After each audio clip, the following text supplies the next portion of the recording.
আমি এখন দাঁড়িয়ে আছি রাজশাহী নগরীর অন্যতম ব্যস্ত এলাকা সাগরপাড়া যে রাস্তাটি আমি দাঁড়িয়ে আছি এটির দুই পাশেই আসলে বাজার বসে, নিত্য প্রয়োজনীয় বাজার, যেটি সকাল থেকে বাজার বসে এবং সকাল থেকে দিনভর বাজার চলে। এটি বলে রাখি যে রাজশাহী নগরীর আলুপট্টি মোড় থেকে এসে এই সড়কটি চলে গেছে বাস স্ট্যান্ড, অর্থাৎ ঢাকা বাস স্ট্যান্ড নামে পরিচিত শিরোল বাস স্ট্যান্ড এবং স্টেশন, একিয়ালকা স্টেশনে। এই কারণে এই সড়কটি সবসময় ব্যস্ত থাকে। এই ব্যস্ত সড়কে যে বাজারটি বসে এই কারণে মানুষের আসলে দুর্ভোগ চরম হয়। যেমন কিছু মানুষের হয়তো সুবিধাও হচ্ছে যে বাড়ির কাছে, হাতের কাছে রাস্তাতেই বাজার পাচ্ছেন, কিন্তু এই সুবিধাটুকু নিতে গিয়ে অধিকাংশ মানুষের দুর্ভোগ পোহাতে হচ্ছে, ভোগান্তি পোহাতে হচ্ছে। কারণ আমরা যদি একটু দেখি যে রাস্তার যে দুই পাশে এমন ভাবে পসরা সাজিয়ে বসেছেন দোকানিরা, যে নিত্য পণ্যের বাজার, সেখানে মানুষের হাঁটার জো পর্যন্ত নেই এবং দুই পাশে এই বাজারটি হওয়ার কারণে দুপাশ থেকে রাস্তা শুরু হয়ে গেছে। ফলে যান চলাচলের যে লেন বা লাইন, যে যান চলাচল, সেই লাইনটি ব্যাহত হচ্ছে এবং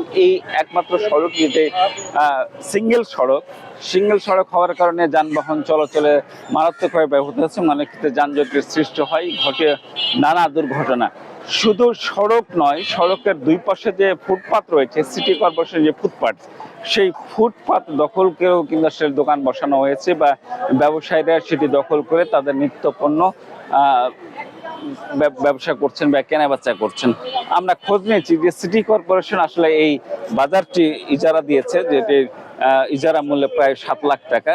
এইভাবে নগরীর অন্তত 12 থেকে 13টি জায়গায় সড়কে বাজার রয়েছে, দৈনিক বাজার, যে বাজারগুলো সিটি কর্পোরেশন ইজারা দিয়ে সেখান থেকে আয় করছে। যদিও সড়ক ইজারা দিয়ে হাট বসানোর কোনো নিয়ম নেই, এটি একটি স্পষ্ট অনিয়ম বলছেন অনেকেই।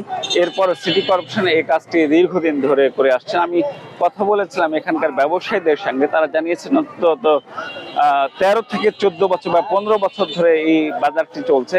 যে বাজারটা আগে ছোট আকারে ছিল, কিন্তু যখন রাস্তাটি সংস্কার করা হয়, রাস্তা যখন বড় করা হয় এবং ফুটপাতগুলো চওড়া করা হয়, ফুটপাতে টাইলস বসানো হয়, এরপর থেকে বাজারটি আরো জমজমাট হয়ে উঠেছে। অর্থাৎ দখলের যেন একরকম প্রতিযোগিতা শুরু হয়েছে, সে দৃশ্যটি আমরা এখানে দেখছি।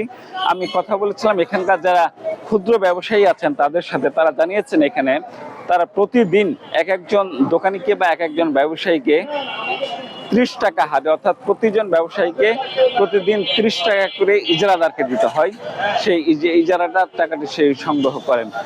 কথা রয়েছে বা ইজারা শর্ত অনুযায়ী ইজারা মূল্যের একটা অংশ দিয়ে এই বাজারে উন্নতি করার কথা। যেহেতু এটি বাজার কোনো নাই, যেহেতু রাস্তা বা সড়ক, সেহেতু এখানে উন্নয়নের কোনো প্রশ্নে ওঠে না। সব মিলিয়ে এই সড়কটি বা এই বাজারটি একেবারে অবৈধ, কিন্তু এই ব্যাপারে সিটি কর্পোরেশন একেবারে নীরব ভূমিকা পালন করছে। বরং এটি থেকে তারা সিটি কর্পোরেশনের আয় হচ্ছে বলে আমাদেরকে জানিয়েছেন। যদিও তারা অনিয়মের ব্যাপারে আমরা কথা বলেছিলাম, কিন্তু তারা এই বিষয়ে কোনো সদুত্তর দেননি। তো রাজশাহী থেকে দুর্ভোগের এই সর্বশেষ ছিল আমার কাছে।